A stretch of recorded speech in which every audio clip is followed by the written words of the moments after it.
I sat at the bar, nursing my beer as I contemplated the state of my life and my marriage to Andrea, when I saw him walking toward me in the large mirror in front of me. He looked rather odd for this area. A tall, lanky man with chiseled features, a square jaw with just a hint of a 5 o'clock shadow, and squinty eyes that looked like they had seen just a bit too much sun. There was something about his facial features that seemed familiar somehow, but I just couldn't place it. He wore a pair of blue jeans, topped with a white shirt, a brown vest, and a floor-length duster. He wore a battered old Stetson along with a pair of cowboy boots. I could even hear the jingle of spurs as he walked. Who wears spurs these days? I asked myself. Overall, he looked like a character right out of an old Western. The only thing missing was a gun belt and a six-shooter, but something told me he had one squirreled away somewhere. He stepped up to the bar stool next to me. "Mind if I join you?" he asked. I nodded my head and noted his accent, which seemed to suggest he came from somewhere down south. "Please do," I said. He smiled and took a seat. "Name's Peace," he said, extending his hand. "Justice O. Peace." I shook his hand. "Pleasure to meet you, Mr. Peace," I said. He smiled and nodded his head. "Please just call me Justice," he said. "Mr. Peace was my pa." I chuckled at that. "And you must be an Amos Jones," he added. How did he know that? I asked myself. "Yes," I said. "How did you know that?" "You just look like an Amos Jones," he said in that drawl of his. "I can tell a lot by looking at a man. Take that feller sitting in the back," he added, nodding at the mirror in front of us. I saw the man he was referring to, a balding, middle-aged man nervously looking around as he nursed his drink. "Now that's a fellow with the weight of the world on his shoulders," Justice said. He shook his head once as he clucked his tongue. It was a gesture I had seen my grandfather make many times growing up. "Shame of it is," Justice added. "It's all his own doing. Too bad, really." He looked back at me. "What are you drinking?" he asked. I shrugged my shoulders. "Beer," I said. He got the bartender's attention with a nod of his head. "I'll have a beer and get whatever it is my friend here wants," he said, pulling out a small roll of cash. "My treat," he said, looking back at me. I thanked him and watched as he pulled out a pack of cigarettes. "Mind if I smoke?" he asked. I had quit smoking a few years back, when Andrea and I first got married, and was at the stage where the odor of cigarette smoke bothered me, but I decided this was no time to be unfriendly. I shrugged my shoulders. "Go ahead," I said. He pulled out a cigarette, then pulled a wooden match from a box in one of his pockets. I couldn't help but notice it was his last match. He scraped the match on his jeans the way I had seen in all those old westerns and lit up. Surprisingly, the cigarette gave off no odor whatsoever. He put the burnt match back in the box and offered me a cigarette. "No thanks," I said. "I quit a few years ago." "Smart move," he said. "These things will kill you. I think you might like these, though. Rolled them myself. Spent years getting the blend just right. Go on. I know you want one. It's okay. One won't hurt you." At that moment, I found myself actually craving that cigarette. I thought I was past that point, but something about his offer appealed to me. I nodded my head and accepted his offer. He smiled as I put the cigarette in my mouth. "There you go," he said, opening his matchbox. I thought he had no more matches, but apparently I was wrong. He pulled out what seemed to be the same match and lit my cigarette. He blew out the match and put it back in the box. It was still the only one he had. How did he do that? I asked myself. I took a long drag off the cigarette and was surprised that I didn't start coughing. It didn't taste like any cigarette I had ever smoked before, and I found myself starting to relax. Justice smiled and nodded his head as the bartender brought us our beer. "Ain't nothing quite like a beer and a good smoke with a friend to finish the day, is there?" he asked. I had to agree. He lifted the beer and we clinked our glasses together. "To friendship," I said. He nodded his head. "Friendship," he repeated. "So, what do you do, Justice?" I asked. A little bit of this, a little bit of that, he said. I pretty much go where the wind takes me. Mostly, though, I help fellas who've been done wrong. Fellas like you, for example. What do you mean? I asked. Well, I know you work hard, and you're damn good at what you do, he said. I don't understand all that newfangled tech stuff you do, but I happen to know you're the best. He was right about that, I thought. I'd been doing computer and IT work for as long as I could remember. Right now, I work as a field service technician, taking care of our clients' networks and servers, and often helping end users with desktop issues. It was good money, and I made sure everything I did was done right the first time. The only downside was the periodic trips I had to make out of town. I also happen to know that you put in an honest day's work for an honest day's pay. You don't cut corners and you never cheat, he told me. I began to wonder if this guy was some kind of private investigator. You always put your family before yourself and always think of your pretty little wife. But something's gaining on you, Amos, isn't it? What's gaining on you? Wait, let me guess. It's your wife, isn't it? Yes, it is, I said. How do you know that? Like I said, he told me. I can tell a lot about a man just by looking at him. How long has your wife been cheating on you? I shrugged my shoulders. I don't know, I said. I've suspected for a while now, but I found out last night when I got home. Tell me about it, he said. I told him everything. How Andrea and I met, fell in love, and got married. How she worked as a secretary for a law firm that used our company for their IT services, and how I met her while on a service call. We dated for a while, fell in love, and got married. That was almost 5 years ago. Then she started to change. It was just little things at first, but over the last year she had become a total bitch about everything. I wondered if she was having an affair, but I couldn't afford to pay for a private investigator. A few days ago, I was sent to a remote site in the next state and finished up a day early, so I thought I'd surprise Andrea by coming home and taking her out on an unannounced date. It turned out I was the one who got the surprise. It sounds so cliched. I drove up to our 2-story house and found a strange car in the driveway. I parked on the curb and went into the house. I could hear them screwing in the master bedroom upstairs. I went upstairs and saw her lying on her back, undressed, with a man I didn't recognize between her legs. He had just finished and was pulling away when I reached the bedroom door. I could see the evidence of what they had done, and it felt like a punch to the gut. He turned to look at me, and I recognized him. Roscoe Jennings, her boss at the law firm. He was a fairly powerful attorney and was well respected in the community. He was also much bigger than me in every respect, and I knew he could mop the floor with me in a fight. They laughed as I slowly made my way back downstairs. I sat on the couch and could hear them talking, but I couldn't make out what they were saying. They came downstairs after a few minutes. Roscoe grabbed his jacket and headed for the door.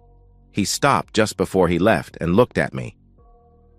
"Hope you don't mind, but I helped myself to a beer," he said, laughing. I said nothing in return. Andrea sat on the couch and looked at me. "What are you doing at home?" she asked. "You were supposed to be gone for another day at least." Wow, I thought. Not even a hint of remorse. "For starters, I live here. I got done a day early and thought I'd surprise you," I said. "Looks like I'm the one who got surprised." "Why, Andrea?" I asked. "Aren't I enough for you? Don't I treat you with love and respect?" "Why?" she asked, laughing. "That's simple. He's got a 9-inch Johnson and he knows how to use it, that's why. And he's rich and powerful. And available. Not like you, always working, going off to take care of clients." "He's also married," I said. "With kids." She shrugged her shoulders. "So?" she asked. "Look, now that you know about us, there's no reason for me to hide it anymore. So here's what's going to happen. I'm going to have Roscoe over here more often from now on. Sometimes he'll stay the night. Sometimes he won't. He might have some friends join him. It doesn't affect us in the least. You're still my husband, and I expect you to perform your duties. When Roscoe comes over, you'll be expected to watch. Of course, your spot in the bed is now his, so you can move into the guest room. I'll expect you to treat him with respect and do as he says." I just looked at her. Surely she wasn't serious about all this. "You can't be serious," I said. "This is my house. You're my wife. I won't stand for it." She smirked. "That's right. I'm your wife," she said. "And this is my house, too, and I can have anyone here I want. You can either put up with it or get a divorce, but I promise you, you'll get your clock cleaned. Roscoe will see to that personally." "What about his family?" I asked. "Don't you give a fuck about that?" "Roscoe and his wife have an open relationship," she said. "They pretty much do whatever they want with whomever they want." "And you want that for us?" I asked, shocked. "No," she said.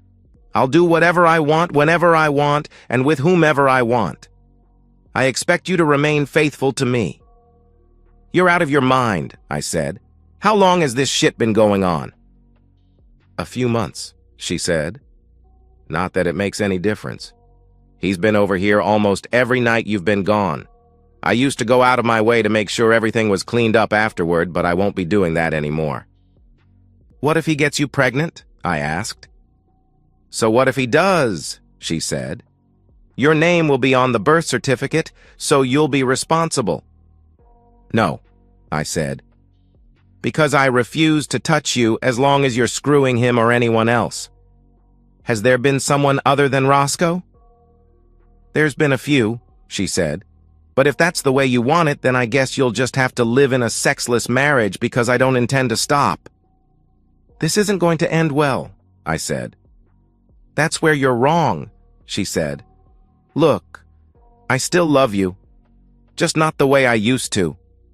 I need to do this. I don't know how long it'll last, but once I'm finished, I'll be yours again. Just let me have this." I shook my head. "You're crazy," I said.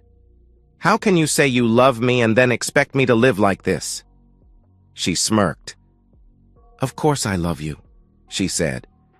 "I just prefer the way Roscoe and his friends treat me in bed, that's all." "What's next?" I asked. "Where do you see this going?" "Roscoe's coming back Friday," she said. "That was just the day after tomorrow. You'll be expected to symbolically hand me over to him. Of course, that means you'll have to sit and listen to us put you down and belittle you, but that's just part of your new role." "My new role?" I asked. "What is that?" "You'll accept this situation from now on," she said.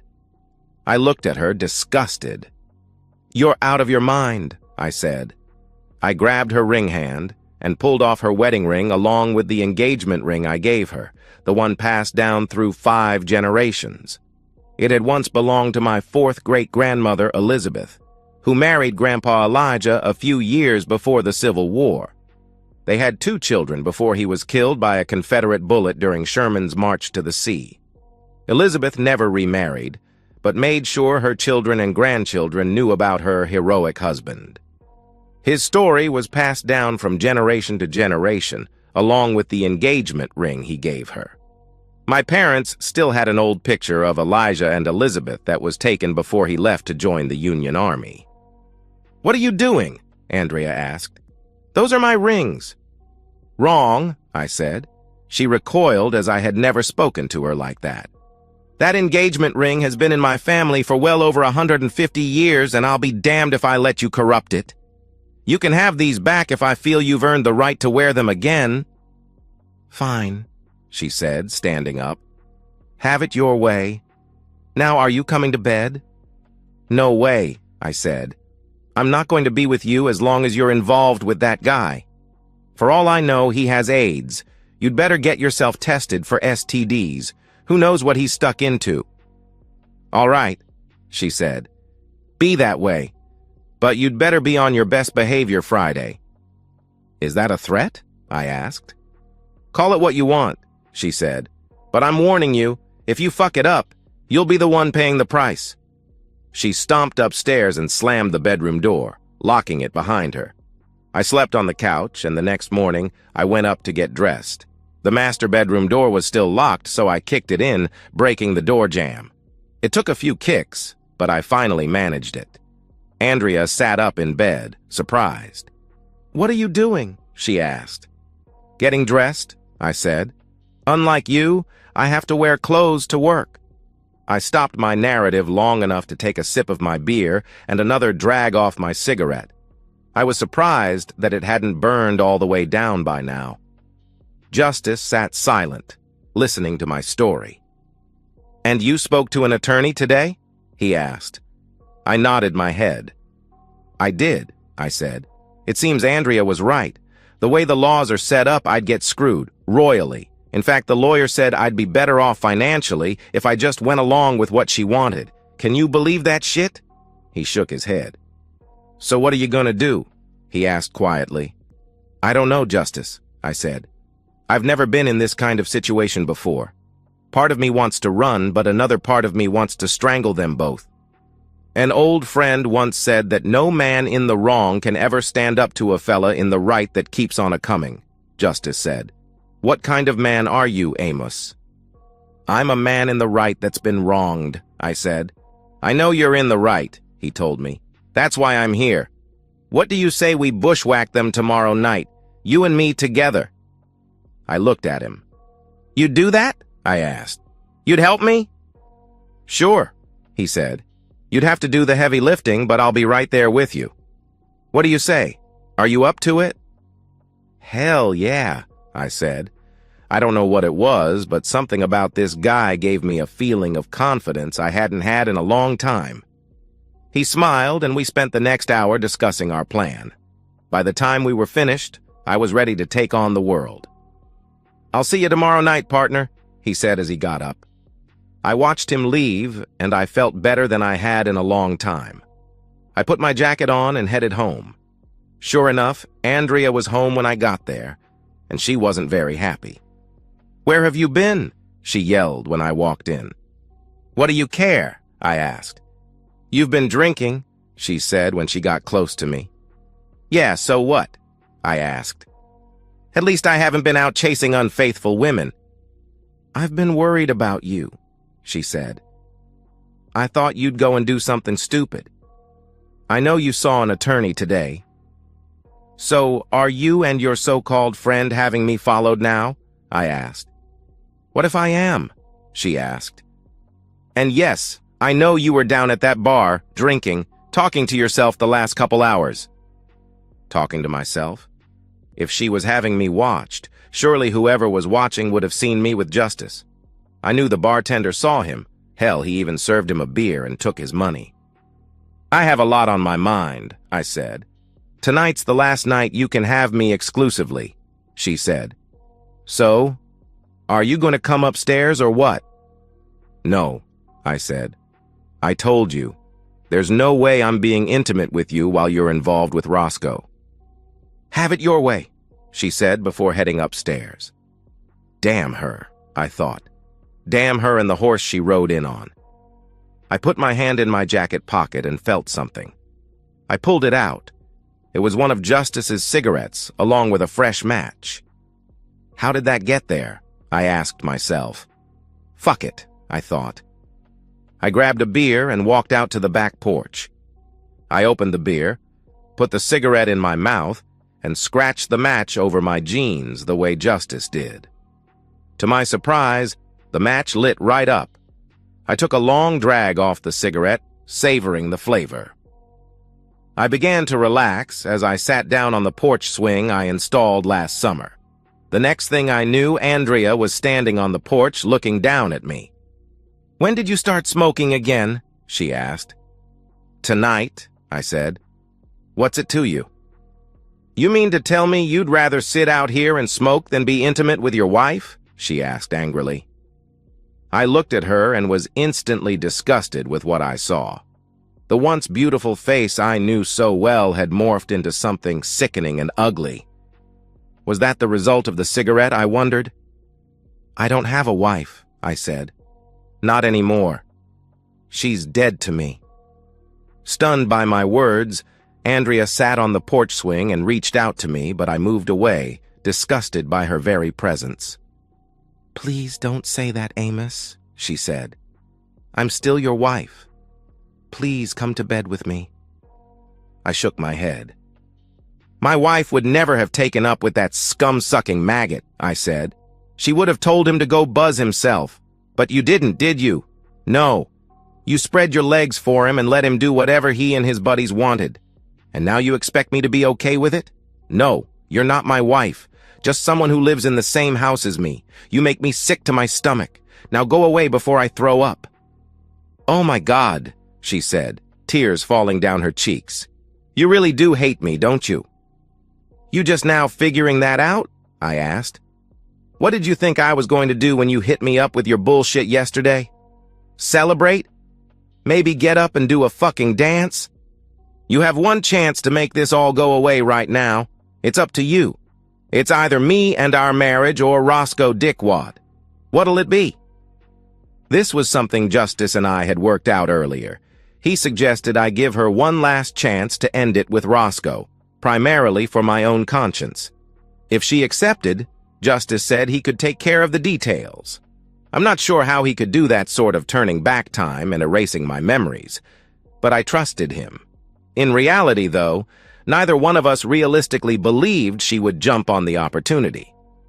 For a moment, her face appeared to soften, and she looked like the woman I had fallen in love with and married. I thought she was going to take the opportunity I had presented her. "What do I have to do?" she asked. "Call Shithead right now and end it," I said. "Then tell him you quit. You're a good secretary, you can find work pretty much anywhere." She pulled out her cell phone and called him, putting the call on speaker.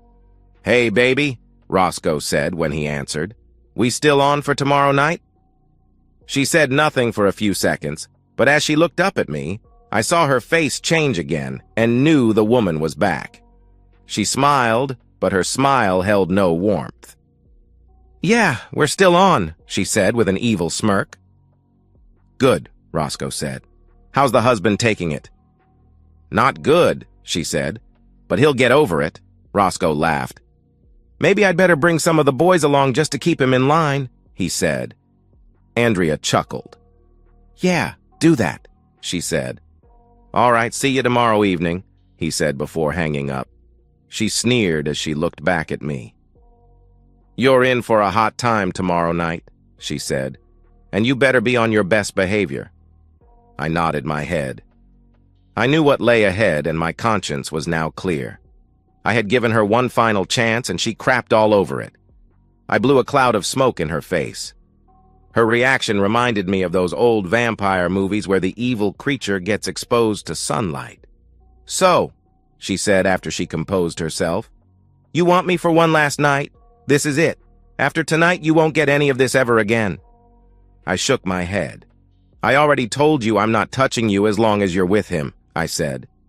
"In fact, if you were on fire, I wouldn't piss on you to put it out." She shrugged her shoulders.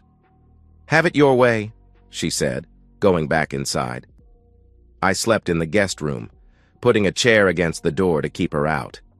I woke up early the next day, got dressed, and left for work without saying a word to my wife. It seemed like the day just dragged, but it finally came to an end. I knew what was going to happen tonight, and I wasn't looking forward to it at all. I got home, put my briefcase in my home office, and grabbed a beer. Andrea was making dinner, but I had no desire to eat anything she fixed. "You might as well eat something," she said. "You're going to need your strength tonight. Roscoe and the boys will be here in an hour or so." I grabbed a beer from the fridge and looked at what she had made. "I'm not hungry," I said. "Besides, how do I know you haven't poisoned my dinner?" "Come on, Amos," she said. "You think I'd do that to you?" "Hell yes," I said. I put my hand in my jacket and found another cigarette and a match. "I'm going on the porch for a smoke," I added before I left. She followed me outside. "I don't like that you're smoking again," she said. I lit the cigarette and took a long drag. "I frankly don't give a shit on what you like or don't like anymore," I said. "I don't like that you're fucking around on me, but I don't have a say in that, do I?" She stood defiant for a moment, then shook her head and went back inside. After she left, I went over what Justice and I had planned out, screwing up my courage for the showdown that would be happening soon. It took an hour for me to finish the cigarette. Don't ask me to explain it. Afterward, Andrea came back outside to tell me Roscoe and his buddies were here. "Go upstairs and wait for us," she said. I nodded my head and walked upstairs. I saw she had placed a chair so I could have a good view of their activity in the bed, and I noticed the video camera she had placed in one corner. I could hear them all talking downstairs, and soon I could make out two people climbing the stairs. Andrea came in first, followed by Roscoe. The big man smirked as he held out his hand. The bastard expected me to shake his hand. After he realized I wasn't going to shake it, he nodded his head and kissed Andrea deeply. "Well," he said, looking back at me, "you ready to get the show on the road?" "What? Is this where I'm supposed to act all dejected and suck you off or something?" I asked. They laughed. "Well, if that's what you want," Andrea said. "No, it's not what I want. But what I want doesn't matter, does it?" I asked. "I'm detecting a bit of hostility," Roscoe said. "Maybe the boys ought to come up and give you an attitude adjustment." "What, you too chicken to do your own dirty work?" I asked. "Let me make this simple so even a moron like you can understand." I could tell he was getting angry.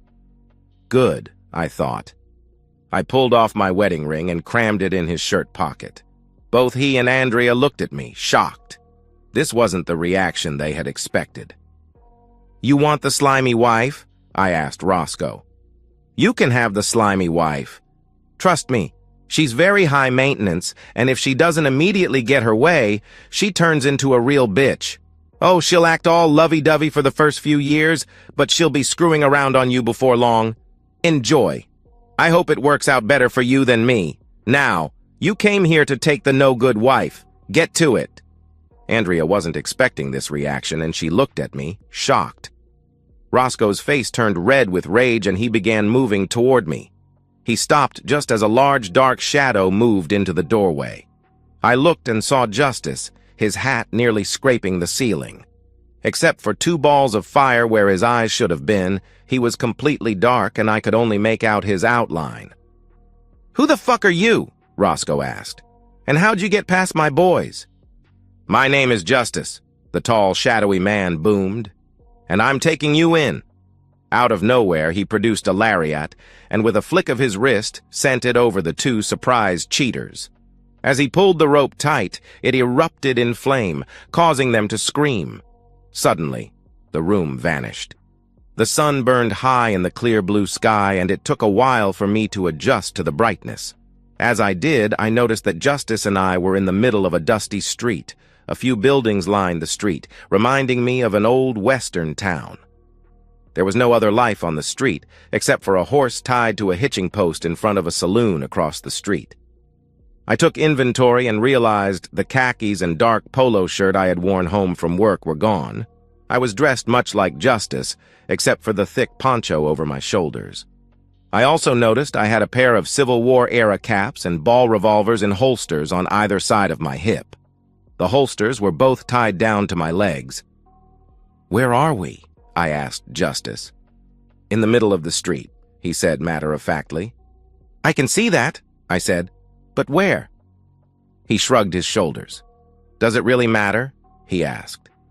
"I guess not," I said. He nodded to the saloon. "They're in there waiting for you," he said. He looked at me intently. "You ready to do what needs doing?" I took a deep breath and nodded my head. "I am," I said. He nodded his head. "Good," he said. "I'll be right there with you. Just keep calm and take it one step at a time." I nodded my head and we walked toward the saloon. When we got there, I opened the swinging doors and looked inside. Roscoe and Andrea were sitting at a round table by the far wall.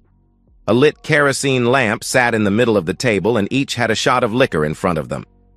I looked and saw Roscoe's 3 amigos standing against the wall, waiting for Roscoe's orders. All 5 of them wore period clothing, and Roscoe's 3 thugs were all armed with holstered pistols. I walked into the saloon and stood a few feet from the table. Justice entered and stood close to the door, watching our movement. Roscoe and Andrea were deep in a secret discussion, but stopped when I walked in. Roscoe sneered as he looked at me.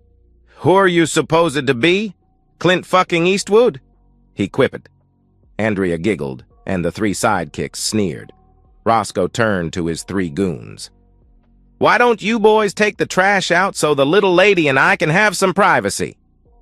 They moved forward, and I saw two of them reach for the guns in their holsters. I knew I had to act quickly, so I reached down with my right hand and drew a pistol. Fanning the trigger the way I had seen in the movies, I fired 3 quick shots, one at each of Roscoe's goons. When the smoke cleared, I saw all 3 of them on the floor, their blood soaking into the wooden planks. 2 of them had managed to draw their weapons before I shot them. I aimed my pistol at Roscoe. "You killed those men," Andrea said, shocked. "That's right," I growled. "And Loverboy's next." "No, please," Roscoe begged, his hands out in front of him. "We can work this out like men. You don't have to kill us." "That's right, Amos," Andrea begged. "Please, no more. I'm sorry. Really, I am. Come on, honey, we can work this out." "You had your chance last night," I said, "and you chose this piece of shit over me." "Look, Amos, this was just supposed to be all in fun, you know," Roscoe begged. "Please don't kill me. I'm begging you." "Begging?" I asked. "You know, Justice, I think your friend was right when he said no man in the wrong can stand up to a man in the right." I noticed a large wet spot in the crotch of Roscoe's trousers and laughed. "Looks like you hitched your wagon to a real loser," I said, addressing Andrea. "Look at him. He just pissed his pants. Is that your idea of a man?" Andrea looked down at the floor, tears falling down her cheeks. "Look, Amos, you can't kill me," Roscoe pleaded. "I don't even have a gun. You can't kill an unarmed man. It just ain't right."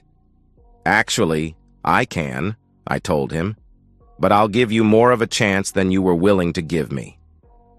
I pulled the second pistol out of its holster and put it on the table in front of him.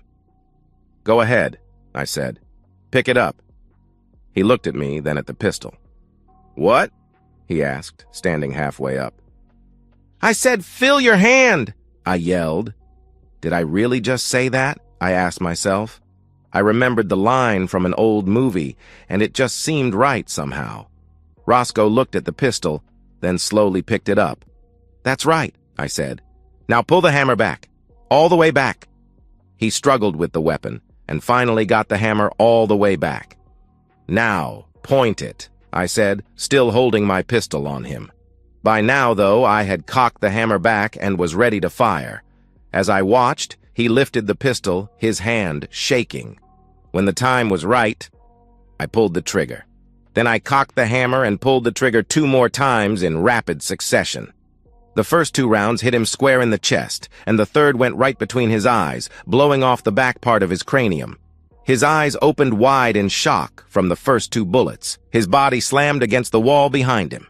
After a second, he fell on the edge of the table, flipping the tabletop the way I had seen in so many movies. When the tabletop flipped up, the kerosene lantern overturned, spilling the flammable liquid on the table and onto Andrea's dress. The flame from the wick ignited the kerosene, which in turn caught Andrea's dress on fire. Trapped under the edge of the heavy tabletop, she began screaming as the flames engulfed her. "Amos!" she screamed. "Help me! It burns! Please!" A few seconds later, she, Roscoe, and his 3 goons disappeared in a puff of smoke. I picked up the pistol I had given Roscoe and placed them both back in their holsters. I had to clench my fist to keep from shaking. I had never killed a man before in my life, yet I had just killed 4 men and watched as Andrea burned. I turned to Justice, who had a look of grim determination on his face. "Where did they go?" I asked. "Someplace really warm," he said. "Are they really dead?" I asked him. He nodded his head. "Yes," he said. "You do know it was either them or you. You had no choice. Is this the first time you ever killed a man?" I nodded my head. "Yeah," I said. "You ever kill anyone?" I asked him. He got a strange, faraway look in his eye. More than I care to remember, he said. But like you just now, I had no choice. It was either kill or be killed. You know, if you had hesitated, they would have killed you. Deep down, I knew he was right. The worst thing you can do right now is agonize over it or try to second-guess yourself. Just go on with your life. It'll get better with time. Trust me, he said, patting me on the shoulder. We walked outside and ended up next to the horse tied up at the hitching post. Oh, before I forget, he said, I have something to give you. He reached into a saddlebag and pulled out a small rectangular metal case and handed it to me. I looked at the tarnished case and saw the initials, EJ, engraved on the front. Turning it over, I saw an inscription that read, "To my dearest Elijah, may God keep you safe and bring you back to your one true love. Your loving wife, Elizabeth." Where did you get this? I asked. Your grandpa Elijah gave that to me just before he died, Justice said, not looking at me. How could that be? I asked myself. Elijah Jones died in the latter part of the Civil War, over 150 years ago. I looked at the back of Justice's head, and it suddenly came to me. I knew who this man really was. He'd be mighty proud if you kept that for him, Justice said, wiping a tear from his eye. I will, Grandpa, I said without thinking. Thanks for trusting me. Justice turned to me, a small smile on his face. Did something like this happen to you and Grandma Elizabeth? I asked. He nodded his head. Yeah, he said, a long time ago, in a little place very much like this. Some rustlers thought they could steal my pa's cattle and take my wife. I had to teach them the same lesson you taught them boys a while back. That was the first time I ever killed a man. Took a while to get over it. Lizzie made it out okay, though. We went back east, and I joined the army shortly afterward. You know the rest. So, what happened? I asked. How did you become Justice? That's a long story, partner, he said. I'll tell you about it one day, I promise. Will I ever see you again? I asked. He nodded his head. Count on it, son, he said. After the way you handled those fellas, I got no choice but to deputize you. Besides, you owe me a beer, he added with a smile. Yes, sir, I told him, smiling. He extended his hand and I shook it. As we shook hands, he wrapped his other arm around me and hugged me. I love you, son, he whispered, and I'm damned proud of you. I love you too, Grandpa, I said, my eyes watering. He stepped back and got up on his horse. Tell Grandma Elizabeth I said hello, I told him. He looked down at me and smiled. You just did, he said, and she says to tell you hello right back. He smiled, winked, then touched the brim of his hat. See you around, son, he said as he spurred his horse forward. I watched as he rode down the dusty road and disappeared from sight. The next thing I knew, I was back in my living room, my head reeling. I looked at myself and saw I was wearing my work clothes instead of the old Western outfit I had just a few minutes ago. I felt something in my pocket and pulled it out. It was the old cigarette case Justice, or rather, my grandpa Elijah just gave me. I opened it and saw one side was packed with his hand-rolled cigarettes, and a picture was on the other side. I looked at the picture and saw it was one of Elijah and Elizabeth. As I studied the photo carefully, I could clearly see the resemblance between Elijah and Justice. There was no question in my mind who Justice really was. I turned the photo over and saw a brief inscription scribbled on the back. To Amos, all our love, Grandpa Elijah and Grandma Elizabeth. I put the photo back, stunned. How would I explain this to my parents? I realized the truth was I couldn't say anything about any of this to anyone. For starters, no one would believe me. I realized I hadn't eaten in hours, and I was starving. Going in the kitchen, I looked at the cold meatloaf Andrea had made and tossed it down the garbage disposal. I pulled out a couple of pieces of cold leftover pizza and tossed them in the microwave. After I ate, I began packing up all of Andrea's things. By the time I was done, it was late, and I was exhausted. I slept fitfully, dreaming of men in blue and gray uniforms killing each other. I also saw Andrea burning in one scene after another. The next morning, I got up, drank a cup of coffee, and did my usual weekend chores, which included mowing the yard. Part of me missed Andrea, but a huge part of me felt relieved that I wasn't being bombarded with her non-stop bitching and cheating. By the end of the day, I had some semblance of a plan. Naturally, I couldn't tell anyone what really happened to Andrea, so I decided to visit the police the next day to file a missing persons report. I knew they wouldn't do anything unless I had waited for a reasonable amount of time. I made a note to call an attorney and find out how long I had to wait to file for a divorce based on desertion, since I knew no one would ever find Andrea. The next day, I went to the police station and filled out a missing persons report. The desk sergeant took my report, read it, and then asked me to wait a few minutes. I sat down and waited for what seemed like an eternity. Finally, a man in a suit came up to me. "Amos Jones?" he asked. I nodded my head. "I'm Detective Smith. Do you have a few minutes? I'd like to discuss your missing persons report." I followed him into a room and watched as he put out a recording device. "Mr. Jones," he said, "I noticed you said your wife left with Roscoe Jennings and 3 other men Friday night. You say you haven't seen them since, is that right?" "That's right," I said. What else could I say? "One of the 3 men with Roscoe was an undercover police officer," he said. "He's also gone missing and no one can locate him. Were you aware that your wife was having an affair with Mr. Jennings?" "I found out earlier in the week," I said. He nodded his head. "Do you own a gun?" he asked. "No, I don't," I said, which was true. I didn't own a gun, but had considered buying one. "You know, we usually look at the husband closely when something like this happens," he said. "Would you mind if we searched your house?" "No, not at all," I said. I had nothing to hide. Well, except for maybe shooting 3 men, but what was I going to say? "I shot Roscoe and your officer in an alternate dimension."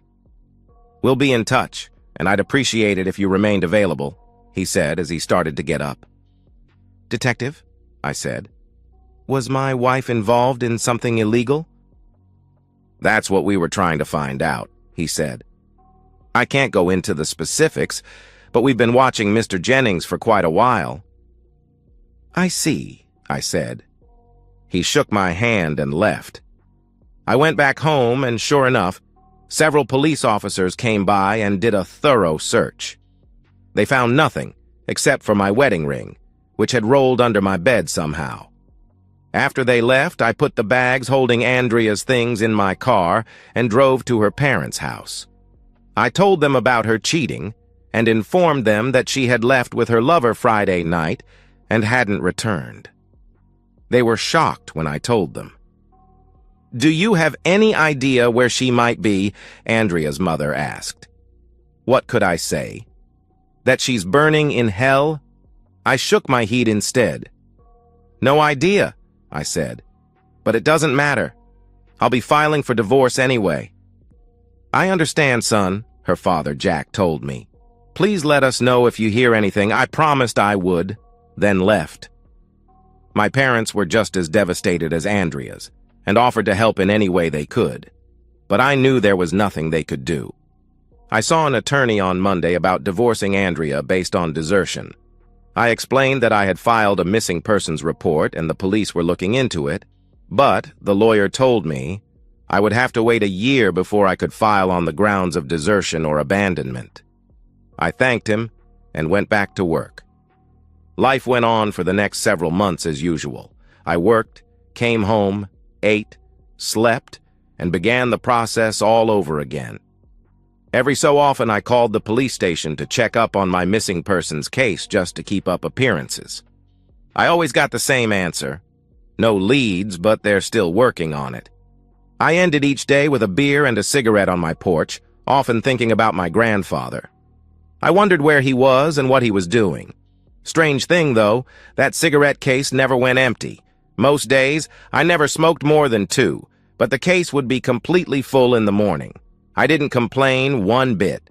Seriously, have you actually checked out the price of cigarettes these days?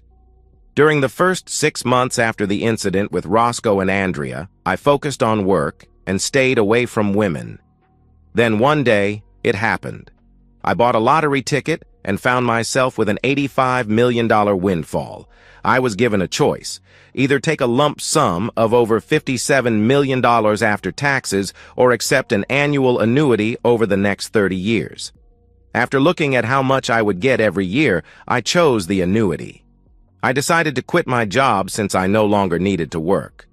My coworkers said they would miss me, and I knew I would miss them as well. But the truth was, I had become bored over the last 6 months. On top of that, I started to feel as though my time with Elijah had awakened something inside me.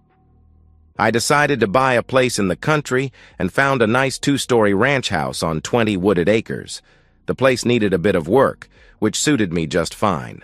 It also had a couple of outbuildings and a horse corral. Naturally, it had a good internet connection along with all the modern utilities. I moved all my stuff out and rented the old house I once shared with Andrea, with the intent to sell it once my divorce was final. Still, there was something missing. I considered buying a horse, but I knew nothing about taking care of one. Many nights I ended up at the Wrangler, a small but popular bar not too far from my new house. One night, I was at the Wrangler, nursing a beer and watching a game on the large television, when I heard a female voice. "That's an interesting case," the woman said, looking down at my cigarette case. "Mind if I look at it?" I invited her to sit down and handed it to her. She inspected it carefully, reading the inscription on the back. As she inspected the case, I inspected her. Slim, well-built, long blonde hair framing a face that could best be described as girl next door pretty. Her breasts were just the right size, not too big and not too small. "This looks like early Civil War," she said. "Where did you get this?" "Family heirloom," I said. "Belonged to my great-great-great-great-grandfather, Elijah." I opened the case and showed her the picture inside. She smiled as she looked at it. "They look like they really loved each other," she said. I nodded my head. "They did," I said. "This ought to be in a museum somewhere," she said. I shook my head. "There's a lot of sentimental value in this," I said. "It's kind of hard to explain." I extended my hand. "I'm Amos Jones, by the way." She shook my hand. "Danny," she said. "Danny Williams. It's short for Danielle." "Pretty name," I said. "Thank you, kind sir," she said, smiling. "Can I get you something?" I asked. "Sure," she said. "I'd love a beer." I motioned for the waitress and ordered us each a beer. "Mind if I smoke?" I asked her, opening the case. She shook her head. "Not at all," she said. "Would you mind sharing one with me?" I smiled and offered her a cigarette. I pulled out a match and scratched it along my jeans. I held it as she lit her cigarette. "Impressive," she said as I lit my cigarette. I smiled as I blew out the match and put it back in its box. "What kind of cigarettes are these, anyway? I've never tasted anything like them." "Special blend," I said. "Hand-rolled. You like?" "Absolutely," she said. I smiled. "You know, there's nothing quite like a smoke and a beer with a friend to end the day," I said. Lifting her beer, she smiled. I joined her in a little toast, and we spent the evening getting to know each other. It turned out Danny was a lawyer with a large firm in the city and often spent her weekends at her parents' ranch, taking care of her horses. "I've been thinking about buying a horse," I said. "That's right," she said. "You just bought the old Ackerman place. You know anything about horses?" I shook my head. "Nothing whatsoever," I told her. "But I'm a fast learner," she laughed.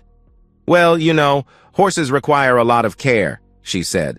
"On average, you'd probably need to devote about 4 hours a day. But if you're serious, I have a horse I've been wanting to sell, and I'd be more than happy to help you learn." "That sounds great," I said. "So, is there a Mr. Danny somewhere?" She shook her head. "Not anymore," she said. She told me about her divorce from her ex-husband, who turned out to be a drunken cheat and an abuser. I listened to her tell her story and could see that it had affected her considerably. "What about you?" she asked. "Almost the same thing," I said. "Caught her cheating on me. She wanted me to be her cuckold, but I wouldn't have it. She's gone now, with her lover. Haven't seen her in well over 6 months. I'll be filing for divorce in a few months for abandonment." "I'm sorry to hear that," she said.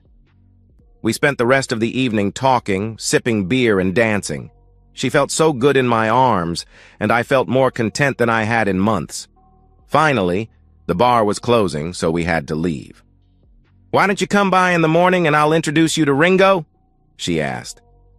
"Ringo?" I asked in response. "The horse. Silly," she said.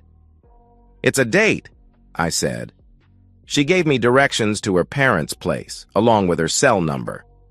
"See you in the morning," I said before she left.